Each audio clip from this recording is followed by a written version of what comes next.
Praise lord. ప్రభువైన యేసు నామములో అందరికీ వందనములు. దేవుని వాక్యంలో నుంచి కొరింథీయులకు రాసిన మొదటి పత్రిక 3వ అధ్యాయము 16-17 వచనాలు. మీరు దేవుని ఆలయమై ఉన్నారనియు దేవుని ఆత్మ మీలో నివసించుచున్నాడనియు మీరు ఎరగరా?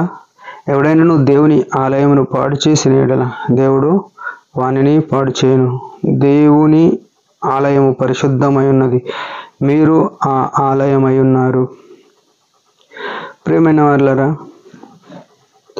అపొస్తలుడైన పౌలు దేవుని యొక్క చిత్తము ఎరిగి ఈ మాటలు మనకు బోధిస్తున్నాడు. ఏమంటున్నాడు? మీరు దేవుని ఆలయమై ఉన్నారు అంటున్నాడు.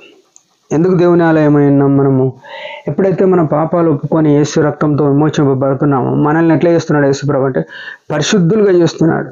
మన హృదయము ఆయనకు ఆలయముగా చేసుకుంటున్నాడు. వాక్యంలో యెషయా గ్రంథం 58వ అధ్యాయంలో 58వ అధ్యాయంలో ఏముందంటే అక్కడ రాయబడిన మాట,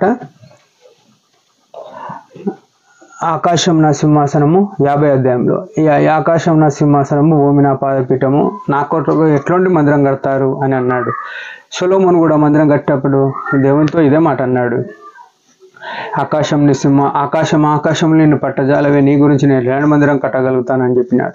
అంటే బైబిల్ ఏం చెప్తుంది? దేవుడు ఏం చెప్తున్నాడు? తన చిత్తము ఊహలో తన చిత్తానుసారంగా మాట్లాడిన మాట ఏంటంటే హస్తకృత్యాలయంలో ఆయన నివసింపను అని రాసినాడు. మనుషులు చేతులతో నిర్మించిన దాంట్లో నేను ఉండను అన్నాడు. చూడండి ఎంత విచిత్రం. మన హృదయము, మన ఆత్మ ప్రాణదేహములు, మన హృదయము దేవుడు ఏం చేసినాడంటే తన చిత్తానుసారంగా నిర్మించినాడు, తన ఇష్టానుసారంగా నిర్మించినాడు. ఆ హృదయమును శుద్ధి చేసుకుంటే, పాపాలు ఒప్పుకొని హృదయంలో ఉన్న ఈ లోక సంబంధమైన తీసేసుకొని పాపాలు ఒప్పుకొని పశ్చాత్తాపడితే ఆ హృదయం ఆయన ఆలయం. అందుకే ప్రకటన 3:20లో ఎవడైనా నా స్వరం విని తలుపు తీస్తే నేను అతని యొద్దకు వస్తాను. హృదయం అనే తలుపు.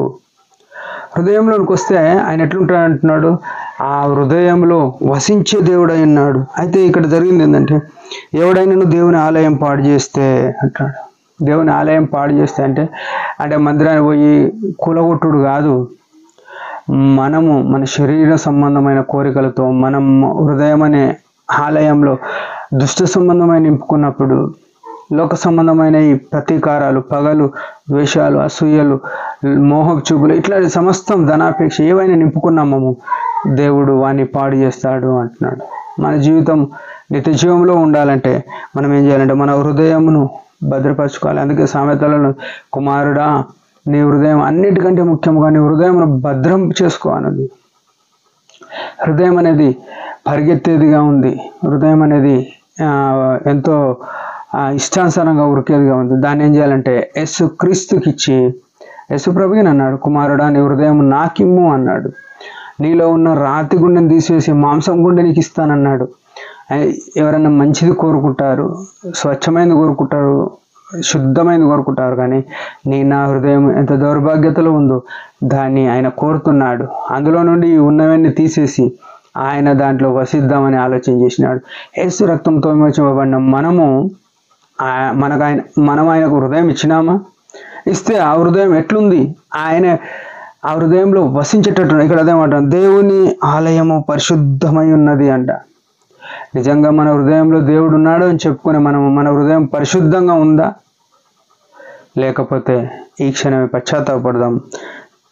మీరు దేవుని ఆలయమై ఉన్నారు అంటున్నాడు. మనం దేవుని ఆలయంగా చేసినాడు.